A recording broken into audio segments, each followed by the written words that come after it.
Before we get too much further on layout progress, I wanted to do a bit of show and tell on my locomotives and rolling stock. Since getting away from the 87 show as a means of updating my layout, I realized I had inadvertently cast aside the other segment of that show that was actually pretty relevant and subject to constant update as well, which was the review of new equipment. In this instance, however, I won't really be reviewing new gear as much as just updating you all on the new acquisitions and letting you in on why I'm running things I'm running. To that end, I'll start with the locomotives, as there are fewer to deal with, and it will serve to illustrate my thinking on era selection and why these details are important to me. I have mentioned before that I am on the hunt for SD9s, and I had speculated that Walthers would be releasing another run in Q paint. Well, it turns out they actually are, so I'll be reserving a couple of copies of those at least.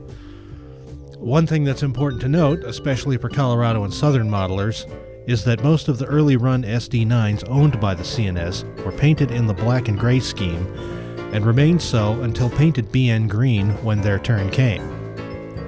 Only 2 of this first batch made it into the Chinese red scheme, one of which was number 825, whose evolution was documented in Ed Fulcomer's book on the CNS Southern Division, a must-have in any CNS modeler's library, by the way, and the rather famous 828, which was fitted with a large snowplow and sent to work the Climax branch out of Leadville.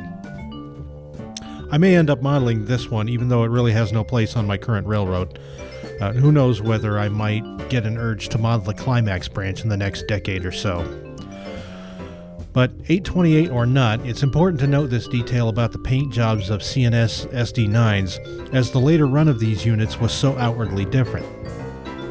Where the first run SD9s were essentially the bog standard body style that most modelers are used to, with an even hood height front to rear and 4 36-inch radiator fans, the second run were built with 2 48-inch radiator fans, and the entire cab, nose, and battery box area was a few inches taller, owing to larger battery boxes which the rest of the assemblage was adjusted to fit.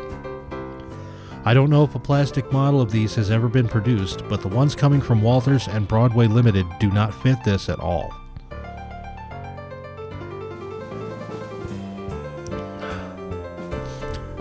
For Colorado and Southern modelers, that would be me, this all means that your unkit-bashed SD9s will have to be painted in either Blackbird or Cascade Green, barring the other 2 units mentioned, and any other units painted in Chinese red will have to be modified to fit the later body style.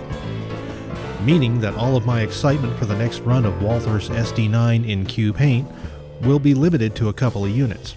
I'll have to do the rest by the dip and strip method, meaning it won't matter much what road they're painted in as long as the body castings are close. Did I ever mention that I would really like to see the return of undecorated locomotives and cars?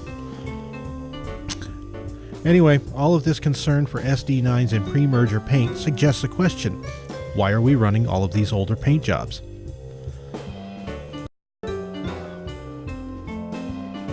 I might have mentioned that I was backdating the railroad earlier and placing things in a time range between 1967 and about 1974-75. While an interest in seeing parts of Denver with the Q running things instead of BN, or worse still BNSF, has a lot to do with it, the biggest reason by far is that cars tend to get shorter the farther back in time you go.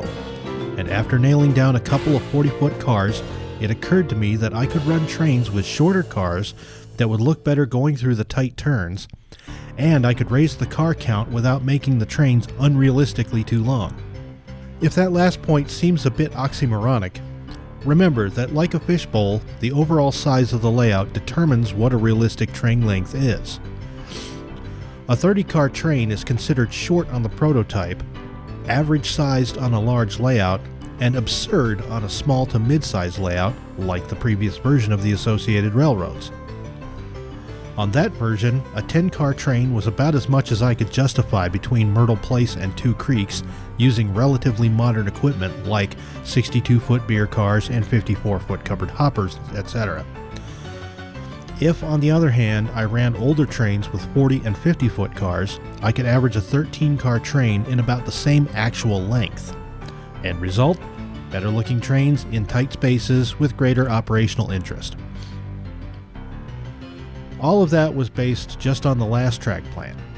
In this new setup, I actually have increased the number of loads required on different parts of the layout, so that the same 10-car train that became a 13-car train on the old version is now a 15 to 18-car train on this version.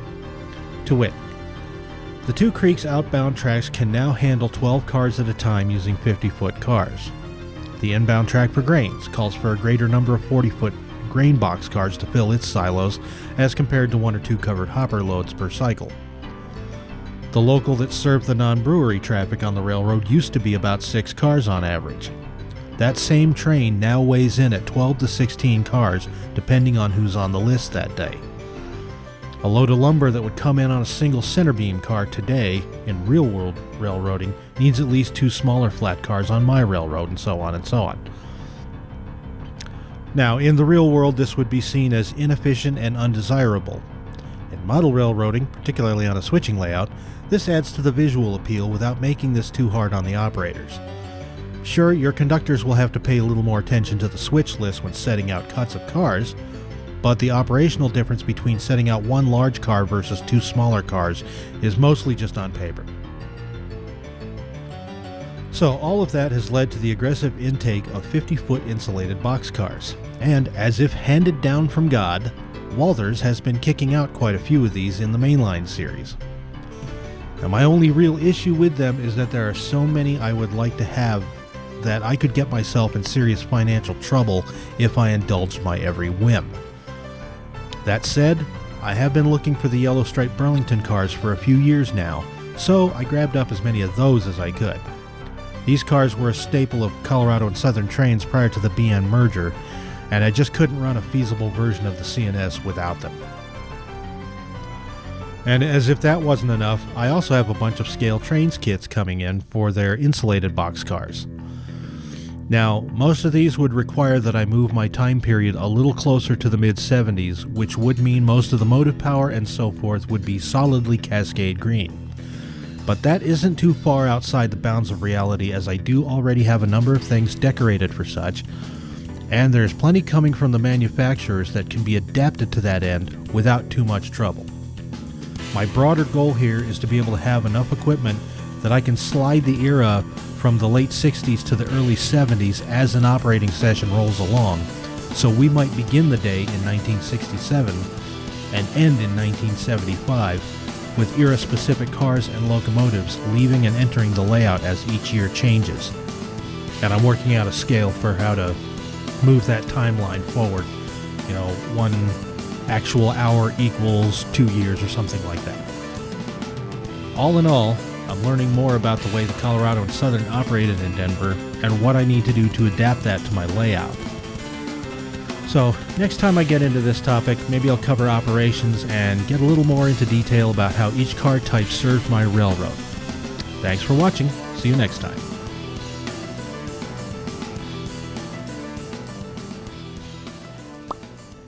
So, hopefully that covers the ground that I wanted to cover in terms of rolling stock updates and things like that. And like I said, eventually we'll get on into operations. But until then, thanks for watching. See you next time.